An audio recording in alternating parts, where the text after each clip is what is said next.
Daphne Clifton. Thanks so much for joining this webinar. To introduce myself briefly, I started my career with a short spell in the Navy and then spent over 20 years in media sales and marketing, managing teams, and latterly as Senior Vice President of Sales.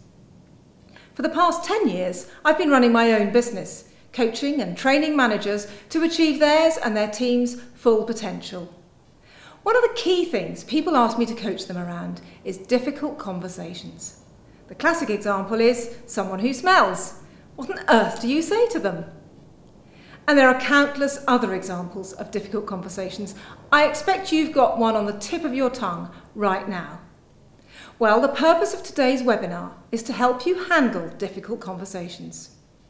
I'll go through some basic facts, give you a couple of tools to take away and apply to your own situations. And I have some success stories from clients to share with you. Feel free to make notes, but you can email me at daphne@cliftonconsulting.com for a copy of the slides.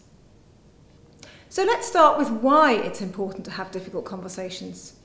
What is the most difficult conversation you've had to deal with? Could be with a member of your team, someone else's team, or your boss. Don't forget, you may even have difficult conversations with a customer, client, supplier, or dare I say it, at home. First and foremost, it's worth checking that you're the right person to be having this conversation. There may be legal implications that you should check out first. For example, when starting a disciplinary, downsizing, or discussing arrangements for compassionate leave. As a manager, it's tempting to ignore difficult conversations. When you do, the risk is that the situation becomes unbearably nasty. It gets worse before it gets better, or the wrong person leaves the business. Team members know who's not pulling their weight, and good ones will leave if bad performers are allowed to get away with it. And more dramatically, this could become an expensive lawsuit if things get out of control.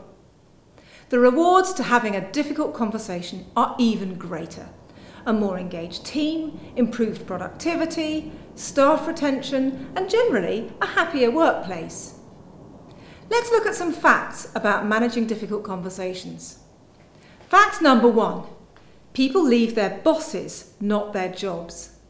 Gallup conducted some research which shows it's the #1 reason people leave.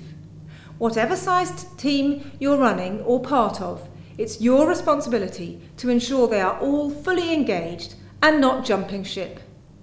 You don't need to be worried by that, but do start noticing how you are as a boss. Do you find yourself cancelling internal meetings with team members? Do you email your team instead of speaking to them? How much do you listen? Are your team appraisals up to date? Are you causing the difficult conversation? Fact number 2, you're not on your own. It's tough at the top. Many of you may feel isolated, at times overwhelmed, as if you have to resolve everything. And this can be very stressful for you. So the first thing to do when you're facing a difficult conversation is to find someone to work with you on it. Another manager, someone in HR you trust, your boss. Take yourself out of isolation. Fact 3 is that people don't take hints. It's often the little things that make a big difference. It's a classic, but punctuality is a common problem in most offices. When you send out a round-robin email telling the whole team to smarten up on their time management, what happens? The one person who it's for won't think it's for them, and nothing will change. You will just have annoyed the majority of the team. Fact 4 is a reminder that we are all human. That's why we must treat everyone fairly, but not necessarily the same. And that's the point. People respond differently, and there's no cookie-cutter approach. Learning how individuals in your team work will give you a clue as to how to approach any conversation, including a difficult one.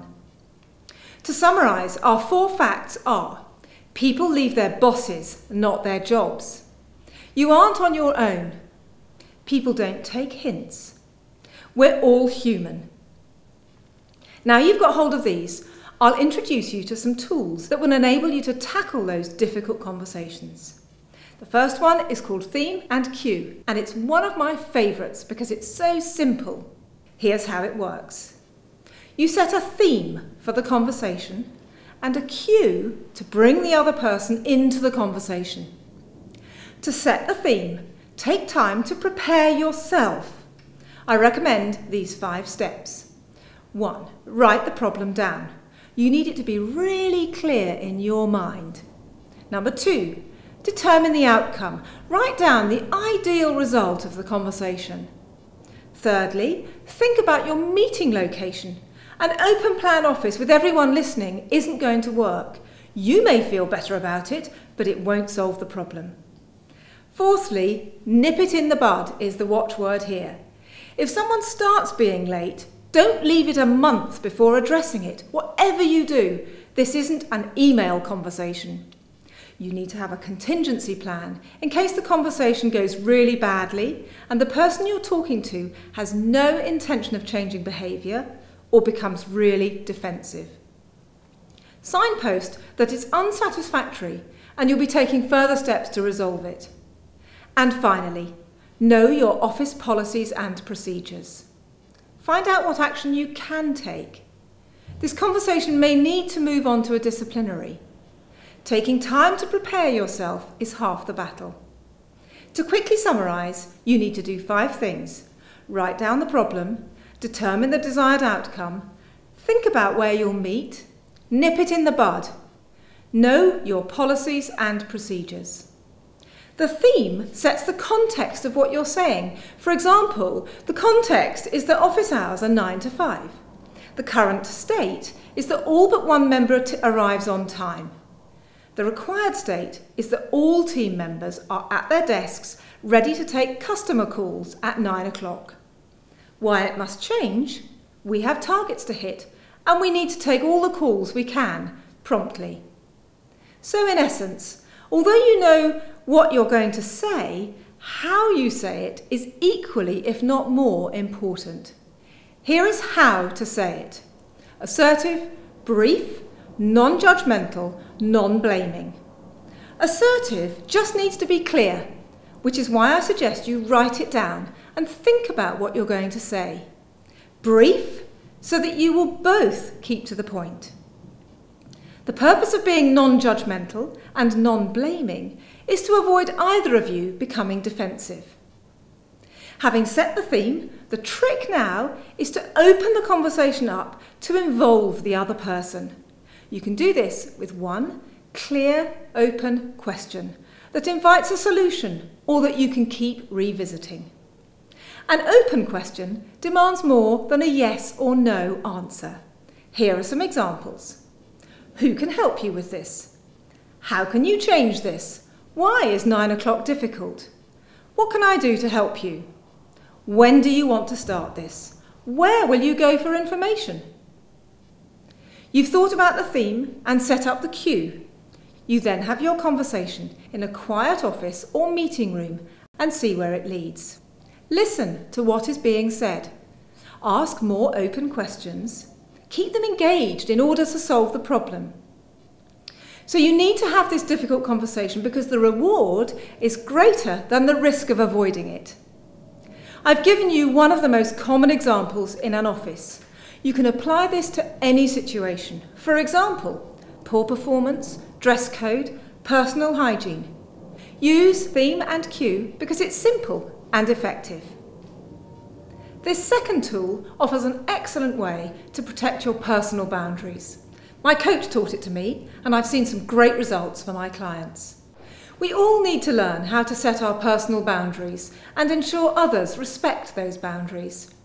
This is part of our assertiveness and allows shifts in behaviour to take place. From a simple thing like time management to how people speak to you, you can use this tool. Here's how the boundary tool works. There are 4 stages which I'll take you through. They are inform, request, demand, leave.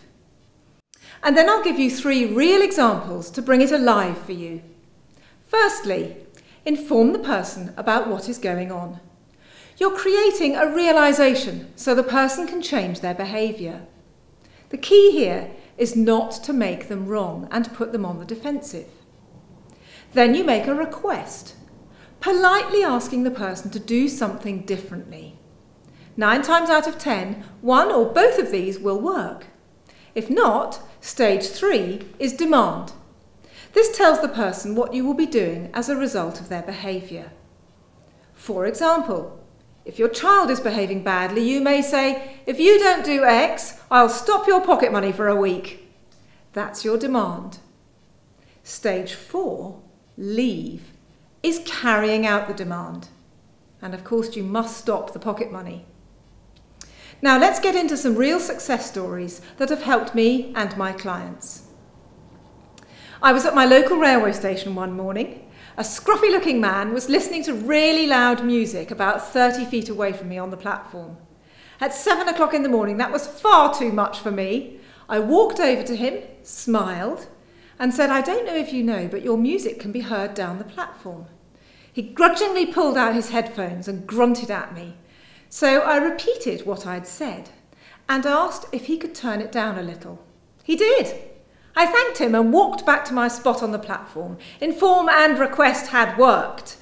Feeling very satisfied with myself, I realised he was walking towards me with his hand in his pocket. Fearing the worst, I stepped back from the yellow line and maintained eye contact politely and trying not to look too scared. Just before reaching me, he pulled his hand out of his pocket, revealing a police warrant card. He explained he was conducting a survey on loud music and feet on seats. I was the first person to challenge him in 3 months. Is there someone in your office whose headphones are loud? Give this a try. Make your life more bearable. And another example is a client of mine who was being bullied by her boss. She'd made a mistake when first working with him. Every time he saw her, he'd say, "Oh, look, here comes Anna, the accountant who can't count." After a year of this, she was a broken woman. I taught her this boundary tool, and she came up with her own inform statement that stopped him ever saying it again. She looked like a new woman when I was coaching her a month later, and I asked her what the sentence was. "Oh, that's easy," she said. When he said it to me the next time, I just said, "Mike, do you know you say that to me every time you see me?" She informed him of his behaviour without making him wrong, and his behaviour changed.